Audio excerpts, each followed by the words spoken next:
ನೋಡಿ, ಒಂದು ಚುನಾವಣೆಯಲ್ಲಿ ಕೇವಲ ಇಬ್ಬರು ಅಭ್ಯರ್ಥಿಗಳು ಮಾತ್ರ ಇದ್ದರೂ ಸೋತ ಅಭ್ಯರ್ಥಿ ಒಟ್ಟು ಮತಗಳಲ್ಲಿ 48% ಗಳಿಸಿರೋ ಅವರ ಎದುರಾಳಿ 6,000 ಮತಗಳ ಪಡೆದು ಹೆಚ್ಚು ಮತಗಳಿಂದ 3,000 ಮತಗಳ ಅಂತರಿಂದ ಗೆದ್ರು.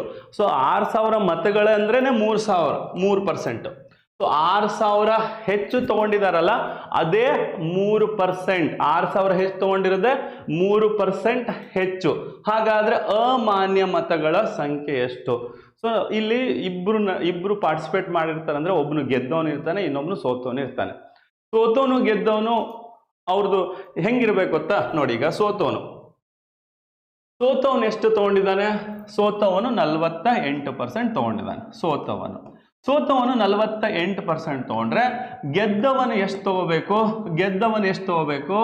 ಗೆದ್ದವನು ಇನ್ನ 52% ತಗೋಬೇಕು. ಓಕೆ, ನಾರ್ಮಲಿ ಇದು ಏನೂ ಪ್ರಾಬ್ಲಮ್ ಇಲ್ಲ, ಎಲ್ಲ ಕರೆಕ್ಟ್ ಆಗಿದೆ. ವೋಟಲ್ಲಿ ಏನು ಗೋಲ್ಮಾಲ್ ಆಗಲಿಲ್ಲ ಅಂದ್ರೆ ಸೋತವನು 48, ಇವನು 52. ಸೊ ಡಿಫ್ರೆನ್ಸ್ 4% ಇರಬೇಕು. ಆದರೆ ಇಲ್ಲಿ ಒಂದು ಸಮಸ್ಯೆ ಆಗಿದೆ. ಏನು ಸಮಸ್ಯೆ ಆಗಿದೆ? ಒಟ್ಟು ಮತದಲ್ಲಿ 48% ಗಳಿಸಿದಾನೆ ಇವನು, ಒಟ್ಟದಲ್ಲಿ 48 ಗಳಿಸಿದಾನೆ. ಆದರೆ ಎದುರಾಳಿ 6,000 ಮತಗಳಿಂದ 3% ಹೆಚ್ಚು ತಗೊಂಡಿದ್ದಾನೆ. ಇವನು 3% ಹೆಚ್ಚು ತಗೊಂಡಿದ್ದಾನೆ. ಆಕ್ಚುಲಿ 4% ಹೆಚ್ಚಾಗಬೇಕಾಗಿತ್ತಲ್ಲ, 3% ಅಷ್ಟೇ ಹೆಚ್ಚಾಯಿತು. ಅಂದ್ರೆ ಇಲ್ಲಿ ಏನೋ ಸಮಸ್ಯೆ ಆಗಿದೆ. ಹೌದಾ? ಸಮಸ್ಯೆ ಆಗಿದೆ.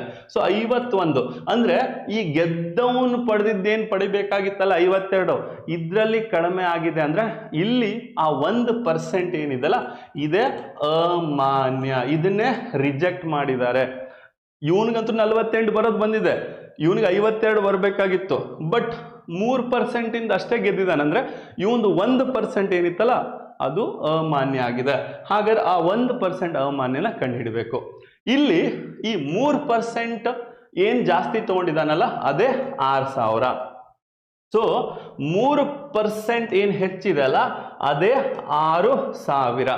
3% ಹೆಚ್ಚಿದೆಲ್ಲ ಅದೇ 6,000. ಆದ್ರೆ ಅಮಾನ್ಯ ಎಷ್ಟು? ಸೊ 1% ಎಷ್ಟು? 1% ಎಷ್ಟು ಅಂತ ಕೇಳಿದಾನೆ.